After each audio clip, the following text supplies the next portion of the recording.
जय श्री कृष्णा। आप सभी को राधा अष्टमी के पारण दिवस की ढेरों शुभकामनाएं, पारण की ढेरों शुभकामनाएं। प्रिय भक्तों, आज के इस वीडियो में हम बात करेंगे कि राधा अष्टमी का व्रत जो आप सभी लोग 31 तारीख को कर रहे हैं, उसका व्रत पारण आप कैसे करेंगे।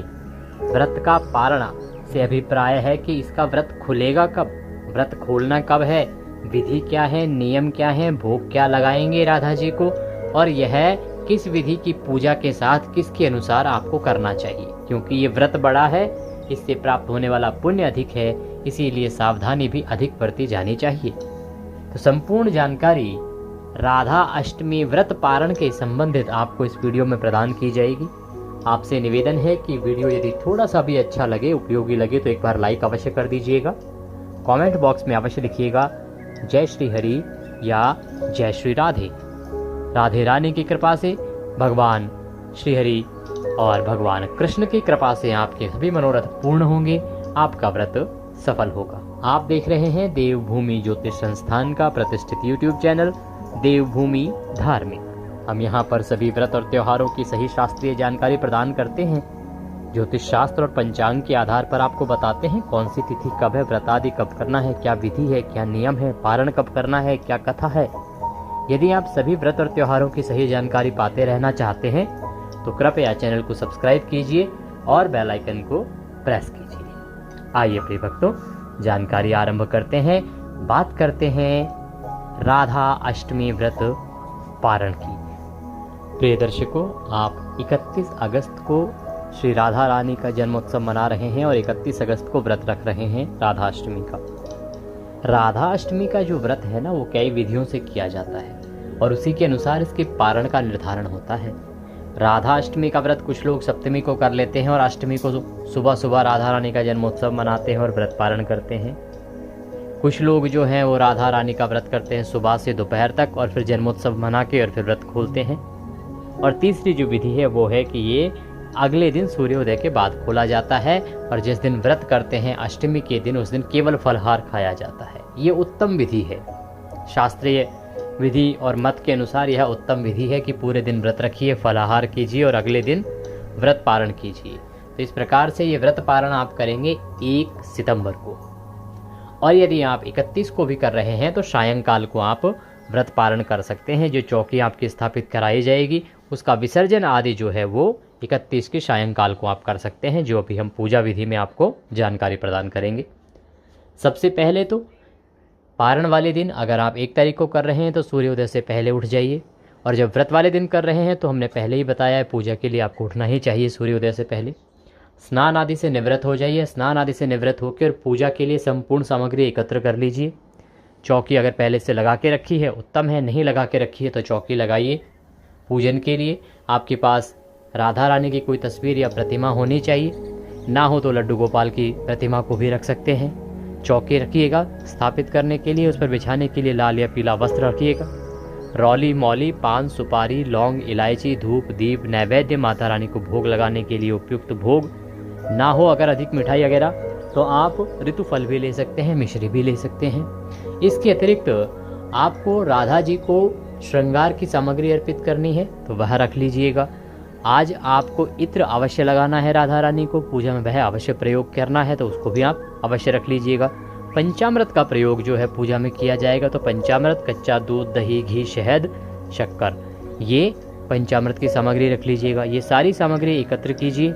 आपका जो पूजा स्थल है ना, वहाँ पर पूजन करने के लिए आसन लगा के बैठ जाइए। स्थापना करेंगे, पूजन करेंगे और आगे बढ़ेंगे पारण की ओर।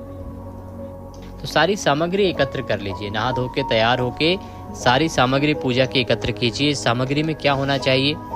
आपके पास राधा जी की कोई तस्वीर होनी चाहिए और प्रतिमा होनी चाहिए। अगर तस्वीर है तो तस्वीर रखिए, प्रतिमा है तो प्रतिमा रखिए। अगर किसी के पास ना हो तो उनके स्थान पर आप लड्डू गोपाल जी का स्वरूप रख सकते हैं। ये एक ऑप्शन है, अगर राधा जी मिल जाए तो सर्वोत्तम है। इसके अतिरिक्त कलश स्थापित करने के लिए एक कलश लीजिएगा, उस पर लगाने के लिए पंच पल्लव लीजिएगा, उसके ऊपर रखने के लिए श्रीफल लीजिएगा। चौकी लीजिएगा, चौकी पर बिछाने के लिए लाल रंग का वस्त्र या पीले रंग का वस्त्र ले लीजिएगा। रौली, मौली, पान, सुपारी, लौंग, इलायची, धूप, दीप, नैवेद्य फल, फूलों की माला, इत्र, पंचामृत बनाने के लिए कच्चा दूध, दही, घी, शहद और शक्कर, ये सामग्री आपने एकत्र कर लेनी है। इसके अतिरिक्त राधा जी को अर्पित करने के लिए आप चुनरी ले सकते हैं, श्रृंगार का सामान ले सकते हैं। ये सारी सामग्री एकत्र कर लीजिए। एक लोटा लीजिए तांबे का, उसमें पहले गंगा जल भरिए, फिर शुद्ध जल भरिए और आसन लगा के उत्तर दिशा की ओर या पूर्व दिशा की ओर मुख करके बैठ जाइए। सबसे पहले आप चौकी लगाएंगे और उससे भी पहले आप सभी सामग्री का स्थान का पवित्रीकरण करेंगे। पवित्रीकरण करने के लिए एक फूल के द्वारा, हमने जो एक लोटे में जल भरवाया है ना, उस जल से छींटे दीजिए एक फूल के माध्यम से। फूल को उसमें डुबोइए और सभी सामग्री पर और स्थान पर जल के छींटे दीजिए। ओम पवित्र हो अपवित्रवांग सर्वांग वस्तांगतो पिवाम यह स्मृत पुंडरीकाक्षम सभयंतरः शुचिः ओम। इस प्रकार से आपने जल के छींटे देके स्थान को शुद्ध किया है, सामग्री को शुद्ध किया है। अब चौकी को बिछाइए। चौकी के ऊपर लाल रंग का जो वस्त्र है उसको बिछाइए। उस पर राधा जी की तस्वीर या प्रतिमा को स्थापित कीजिए। राधा जी को स्थापित कीजिए और कलश स्थापित कीजिए। कलश स्थापित करने के लिए कलश के नीचे थोड़े से आप चावल रख दीजिए या गेहूं रख दीजिए। और अगर अष्टदल कमल बना सकते हैं तो वह बना लीजिए, ना बने तो ऐसा नहीं कि उसके बिना पूजन नहीं होता। आप केवल रख दीजिए चावल या गेहूं, उसके ऊपर कलश को रखिए। कलश में पहले गंगा जल फिर शुद्ध जल भरिए। इसके अतिरिक्त उसमें एक हल्दी की गांठ, एक सुपारी, थोड़ी सी दूर्वा, चांदी का सिक्का मिल जाए तो चांदी का सिक्का, ये सामग्री उसमें अर्पित कीजिए। उसके ऊपर पूर्ण पात्र रखिए। पूर्ण पात्र रखने के बाद उसमें जौ रखिए और उसके ऊपर आप श्रीफल को रखिए। श्रीफल अर्थात जो भी नारियल आपके पास है उसको रखिए। नारियल को रखने से पहले उस पर या तो लाल वस्त्र लपेट लीजिए या फिर आप मौली लीजिए और मौली उस पर लपेट दीजिए। फिर नारियल को कलश के ऊपर रखिए। नारियल को जब कलश पर रखेंगे तो ध्यान दीजिएगा कि उसका जो मुख है ना, वो आपकी ओर होना चाहिए, पूजा करने वाले की ओर होना चाहिए। इस प्रकार से कलश को स्थापित कीजिए, नारियल उसके ऊपर रखिए। राधा रानी के सामने घी का दिया रखिए, धूप रखिए। दीपक को भी आपने आसन अवश्य देना है। तो आसन कैसे देंगे? या तो थोड़े से अक्षत रख दीजिए, उसके ऊपर दीपक रखिए, या फूल बिखरा दीजिए, उसके ऊपर दीपक रखिए। इस प्रकार से आपने संपूर्ण व्यवस्था बना ली है, सारी स्थापना हो गई है। अब पूजन और संकल्प करते हैं। तो अपने सीधे हाथ पर जल लीजिए। लोटे में एक चम्मच डाल लीजिए छोटा सा, उस चम्मच से सीधे हाथ पे जल लीजिए। हस्तो प्रक्षालनम, हाथ धो लीजिए। एक एक चम्मच जल आपने एक एक मंत्र पर ग्रहण करना है, अर्थात स्वयं पीना है, जलाचमनी करनी है। ओम माधवाय नमः, जल लीजिए पी जाइए। ओम केशवाय नमः, जल लीजिए पी जाइए। ओम नारायणाय नमः, जल लीजिए पी जाइए। ओम ऋषिकेशाय नमो नमः, हस्तो प्रक्षालनम, हाथ धो लीजिए। हाथ धोने के बाद अपने आप को तिलक कीजिए, मौली बांधिए। पारिवारिक जन बैठकर यदि पूजन कर रहे हैं तो उन सबको भी तिलक कीजिए, मौली बांधिए। दीपक को प्रज्वलित कर लीजिए और सबसे पहले अब हम संकल्प करेंगे। संकल्प करने के लिए अपने सीधे हाथ पे जल लीजिए। 1 रुपये का सिक्का दक्षिणा के रूप में कम से कम रखिए, अधिक जो भी रखना चाहें वह रख सकते हैं। 3 बार बोलिए ओम श्री विष्णु, ओम श्री विष्णु, ओम श्री विष्णु। अपना नाम, अपना गोत्र, जिस स्थान पर बैठकर संकल्प कर रहे हैं वहाँ का मकान नंबर, क्षेत्र का नाम, शहर का नाम, भाद्रपद मासे शुक्ल पक्षे अष्टम्यायाम पुण्यतिथियो आयु आरोग्यता प्राप्त्यार्थाय, सुख संपत्ति प्राप्त्यार्थाय, सर्व कामना सिद्धार्थाय, राधा रानी प्रसन्नार्थाय श्री राधा अष्टमी व्रत पूजन संकल्पम संकरिष्ये। बोलिए सौ श्री विष्णु शरणौ शरणम प्रपद्ये। और यह संकल्प आप भगवान के चरणों में अर्पित कर दीजिए। संकल्प करने के बाद अब आप पूजन आरंभ करेंगे। सबसे पहले देवी को पुष्प अर्पित कीजिएगा आसन के रूप में। सबसे पहले जब आप स्थापना करते हैं ना तो उनका आवाहन करते हैं। आवाहन में ध्यान किया जाता है। ध्यान करने के बाद उनको आसन दिया जाता है। तो देवी का ध्यान कीजिए, राधा जी का ध्यान कीजिए। हाथ जोड़ के उनकी छवि को अपने आँखों में लाइए और राधा जी से प्रार्थना कीजिए कि हे मातेश्वरी, हे राधा रानी, हे कृष्ण प्रिया, आज हम राधा अष्टमी पर आपका पूजन करने के लिए आपका आवाहन करते हैं। आप आएँ, यहाँ विराजमान हों और हमारे पूजन को स्वीकार करें। निवेदन करके और उसके बाद आप 5 पुष्प हाथ में लीजिए। पुष्प जो है राधा जी को अर्पित कीजिए आसन के रूप में। रत्नसार विकारम च निर्मितम विश्वकर्मणा वरम सिंहासनम रम्यम राधे पूजा सुगृहताम। ओम श्री राधा देव्याय नमः। आसनम समर्पयामि।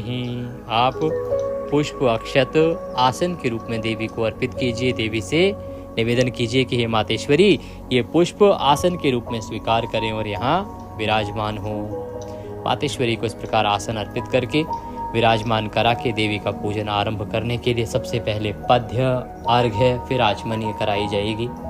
तो एक एक चम्मच जल एक एक मंत्र पर आप राधा जी को अर्पित करते जाइएगा। राधा जी के सामने एक कटोरी रख दीजिए या पात्र रख दीजिए जिसमें कि आप ये पूजन का जल और सामग्री चढ़ाएंगे। इससे पहले एक बार जो आपने कलश स्थापित किया है उस कलश देव को 5 बिंदी लगा दीजिए, तिलक कर दीजिए। उनके कंठ पर मौली बांध दीजिए, वस्त्र के रूप में अक्षत अर्पित कीजिए, फूल चढ़ा दीजिए, माला है तो माला पहना दीजिए, ऋतुफल अर्पित कर दीजिए और उसके बाद तांबूल के रूप में पान का पत्ता, उस पर 2 लौंग, 2 इलायची और 1 सुपारी रख के वह अर्पित कर दीजिए। इस प्रकार से कलश देव का पूजन कर लीजिए और फिर राधा जी का पूजन आरंभ करते हैं। देवी को सबसे पहले पद्य, फिर अर्घ्य और फिर आचमनी अर्पित करेंगे। ओम भूर्भुवः श्री राधा देव्यै नमः।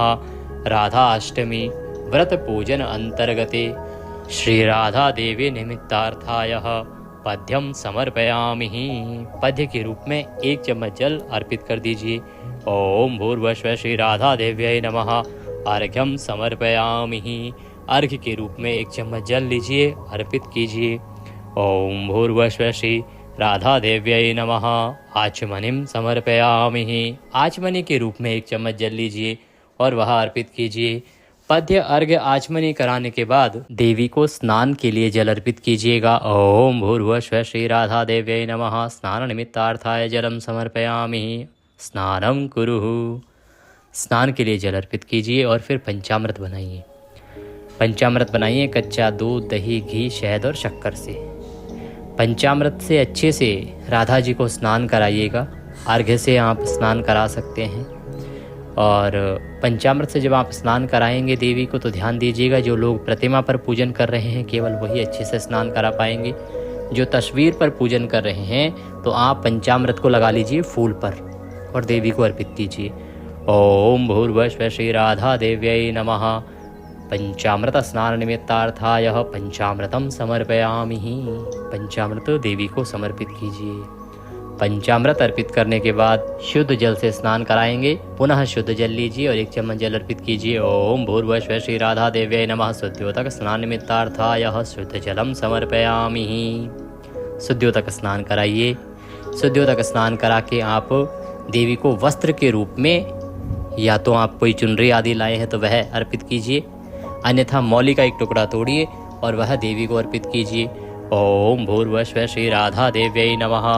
वस्त्रम समर्पयामि। वस्त्र अर्पित करने के बाद देवी को आप गंध अर्पित करेंगे। गंध से अभिप्राय है तिलक लगाएंगे। देवी को रौले, कुमकुम आदि अर्पित कीजिएगा। पार्थिव द्रव्य संभूत मतीव सुरभिकृतम मंगलहारम पवित्रम च राधे गंधम गृह्णामि। ओम श्री राधा देव्यै नमः। गंधम समर्पयामि। तिलकम कुरुः। तिलक कीजिए देवी को। रौली, कुमकुम आदि से प्रेम से तिलक कीजिए। तिलक करने के बाद अब आप देवी को अक्षत लगाइए, अक्षत अर्पित कीजिए। ओम भूर्भुवः श्री राधा देव्यै नमः।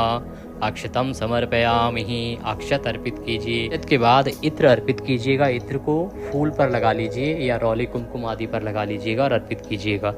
ओम भूर्भुवः श्री राधा देव्यै नमः। इत्रम समर्पयामि। इत्र अर्पित कीजिए देवी को। इत्र अर्पित करने के बाद फूलों की माला है तो माला पहनाइएगा, पुष्प अर्पित कीजिएगा। ओम भूर्भुवः श्री राधा देव्यै नमः। पुष्पम समर्पयामि। माल्यार्पणम कुरुः। माला पहनाइए प्रेम से। पुष्प अर्पित करके धूप दिखाइए और दीप दिखाइए। ओम भूर्भुवः श्री राधादेव्यै नमः धूपम् अर्पयामि। ओम भूर्भुवः श्री राधादेव्यै नमः दीपम दर्शयामि। धूप दीप दिखा के नैवेद्य अर्पित कीजिए। नैवेद्य के रूप में जो भी ऋतुफल आपके पास है वह ऋतुफल आप अर्पित कर सकते हैं, मिठाई अर्पित कर सकते हैं, अन्यथा मिश्री लीजिएगा वह अर्पित कर दीजिएगा। ओम भूर्भुवः श्री राधादेव्यै नमः नैवेद्यम समर्पयामि। नैवेद्य अर्पित कीजिए। मातेश्वरी को श्रृंगार की अगर कोई भी वस्तुएं आप लाए हैं, है वो ज्वेलरी में कुछ लाए हैं, ज्वेल्स हैं, या फिर आपके पास कोई गहने आदि हैं, तो वह देवी को अर्पित कीजिए। ओम भूर्भुवः श्री राधा देव्यै नमः अलंकृतम समर्पयामि। जो भी आपके पास अलंकार हैं वह देवी को समर्पित कीजिए। और तदोपरांत आप देवी को तांबूल अर्पित कीजिएगा। तांबूल क्या होता है? पान का पत्ता लीजिएगा, उस पे 2 लौंग रखिएगा, 2 इलायची रखिएगा और सुपारी रखिएगा। ओम भूर्भुवः श्री राधा देव्यै नमः तांबूलम समर्पयामि। तांबूलम पूंगी फलम। तांबूल अर्पित कीजिए। तांबूलम पूंगी फलम शुभ दक्षिणायाम। जो भी दक्षिणा आप अर्पित करना चाहते हैं राधा जी को वह अर्पित कीजिए। ओम भूर्भुवः श्री राधा देव्यै नमः शुभ दक्षिणायाम समर्पयामि। द्रव्यम अर्पणम कुरुः। जो भी द्रव्य दक्षिणा अर्पित करना चाहते हैं वह चढ़ाइए। हाथ जोड़ के नमस्कार कीजिए। नमस्कार करके और देवी की व्रत कथा सुनिए। राधा जी का स्तोत्र हम हिंदी में अपलोड कर रहे हैं आपके लिए कथा के साथ, उसको सुनिए। फिर राधा जी की आरती कीजिए और राधा जी की आरती करने के बाद शीतलीकरण कीजिए। राधा जी को आरती दीजिए। राधा जी को आरती देने के बाद स्वयं आरती दीजिए। बाकी जो भी आपके पारिवारिक जन हैं उन सबको आरती दीजिए। इस प्रकार से राधा जी के व्रत का पूजन करेंगे आप। पूजन में अभी इसके बाद एक आवश्यक प्रक्रिया है, वो है आपकी चौके का विसर्जन और उसकी पूर्णता। अब हम उसकी बात कर लेते हैं कि इसके बाद करना क्या है, विसर्जन कब करना है। इस प्रकार से आप पूजन कीजिए। पूजन करने के बाद हम अंत में करेंगे पुष्पांजलि। या आप पूजन के अंत में कर सकते हैं या सायंकाल को भी कर सकते हैं विसर्जन से पहले। इसमें हाथ में पुष्प लीजिए और राधा जी का ध्यान कीजिए। निवेदन कीजिए कि आवाहनम न जानामि विसर्जनम पूजम चैवम न जानामि क्षम्यतां परमेश्वरी। हे मातेश्वरी, न हम आपका आवाहन जानते हैं, न पूजन जानते हैं, न विसर्जन जानते हैं। हम तो अज्ञानी जीव हैं, जैसी बन पड़ी है वैसी सेवा आपके श्री चरणों की है। इसमें जाने अनजाने में हमसे कोई गलती, कोई त्रुटि, कोई भूल हो गई हो तो उसे क्षमा कर दीजिएगा। जितना हमारा दिमाग है, जो हमारी बुद्धि है, उसकी समझ के अनुसार हमने उत्तम से उत्तम करने का प्रयास किया है। फिर भी हम एक साधारण मनुष्य हैं। तो हे राधा रानी, अगर हमसे कोई गलती, कोई त्रुटि, कोई भूल इस व्रत में या इस पूजन में हो गई हो तो उसके लिए हम क्षमा याचना करते हैं। आप हमें दया का आशीर्वाद प्रदान करें और कृपा करें। आपको अर्पित करने के लिए हमारे पास कुछ नहीं है। तन मन धन सब कुछ आप ही का है। हमारे पास केवल क्या है? मालती मलकादाति सत्पत्रादि संयुक्तम पुष्पांजलिम मया दत्ताम ग्रहणाम परमेश्वरी। हे मातेश्वरी, ये पत्र पुष्प की भेंट है, इसे आप स्वीकार करें और वह पुष्प आप देवी के चरणों में अर्पित कर दीजिए। हाथ जोड़ के नमस्कार कीजिए। खड़े खड़े प्रदक्षिणा कर लीजिए। वहाँ पे जो पुरुष जन है वो दंडवत प्रणाम कर सकते हैं। और इस प्रकार से चौकी आपने लगाई है उसको खिसका दीजिए। कलश को थोड़ा सा खिसका दीजिए और उसके बाद इसका आप जल प्रवाह कर दीजिएगा। इस प्रकार से आपने इसका विसर्जन करना है और तदुपरांत आपने अपना व्रत खोलना है। व्रत जो खोलना है वो आप आज भी खोल सकते हैं, अर्थात 31 तारीख को भी खोल सकते हैं और आप 1 तारीख को भी खोल सकते हैं। पारण दोनों दिन किया जा सकता है राधा अष्टमी व्रत का, क्योंकि दोनों ही विधियां शास्त्र सम्मत हैं। अगर आप पूरे दिन फल आहार करके और अगले दिन व्रत खोलते हैं तो वह बहुत उत्तम है। सूर्योदय के बाद खोलिए 1 तारीख को। 1 तारीख को पारण कीजिए। अन्यथा आप अधिक भूखे ना रह पाएं तो आज के आज भी व्रत खोल सकते हैं। दोपहर को राधा जी के पूजन का जो उत्तम समय रहेगा वो रहेगा 11:08 से और 1:32 के आसपास। इस समय में पूजन कीजिए, अच्छे से राधा जी का जन्मोत्सव मनाइए और उसके बाद ब्राह्मण को दान दक्षिणा आदि देने के बाद अपना व्रत खोलिए। चाहे आज खोलें चाहे 1 तारीख को खोलें, पहले राधा जी का पूजन आदि करना है, जो विधि बताई है उसी से, और उसके बाद ब्राह्मण को दक्षिणा देनी है। तदुपरांत आपने यह व्रत खोलना है। व्रत जब आप पहला निवाला खाएंगे, जो भी अन्न खाएंगे वह सात्विक होना चाहिए, लहसुन प्याज आदि भी उसमें वर्जित है। उसी का भोग आप देवी को पारण के समय लगा सकते हैं। यदि दक्षिणा आदि कुछ भी हमें भेजना चाहते हैं तो स्क्रीन पर नंबर आ रहे हैं, उस पर भेज सकते हैं। कुछ कहना चाहते हैं, पूछना चाहते हैं तो कमेंट के माध्यम से पूछ सकते हैं, या व्हाट्सएप का नंबर भी हमने आपके इस वीडियो में दिया है, उस पर आप व्हाट्सएप के माध्यम से जुड़ के हमसे पूछ सकते हैं। प्रयास किया है अधिक से अधिक जानकारी देने का, फिर भी कोई सवाल रह गया हो जो आपके दिमाग में हो तो आप पूछ लीजिएगा, अवश्य हम उसका उत्तर आपको प्रदान करेंगे। ये थी जानकारी राधा अष्टमी व्रत पूजन की तथा पारण की, कि पारण कब करना है। दोनों ही मैंने एक साथ देने का प्रयास किया है।